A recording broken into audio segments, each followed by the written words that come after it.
يا خسارة يا عمرو يا دياب، يا خسارة. يعني تطلع تنادي السواق بتاعك تقول الحيوان بتاعنا فين وبدون مراعاة لشعور عياله وأهله بعد انتشار الفيديو، بعدها تطلع برضه تبهدل شاب من بتوع التصوير أو الصوت وفي مكان عام وسط الناس. امبارح بقى تطلع تضرب شاب طول بعرض بالقلم عشان بس فكر يتصور معاك. هو انت في ايه يا عم؟ انت مين اصلا عشان تعمل كده؟ لا دم ولا انسانية ولا اي شيء. زمان لما كان حد يطلع يتكلم عنك كانت لجانك ودراويشك تدافع باستماتة. طيب دلوقتي بقى واحنا شايفين القرف اللي انت بتعمله، ده الناس دي هتدافع عنك بأي منطق؟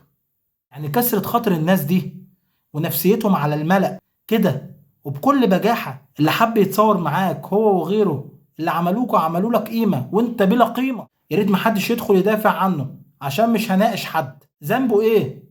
شاب زي الفل يتقهر كده؟ الناس كلها يا جماعة تقطع عمرو دياب، انا بقول لكم مقاطعة مفيش كلام، هنقطعه يعني هنقطعه بعد اللي هو عمله ده.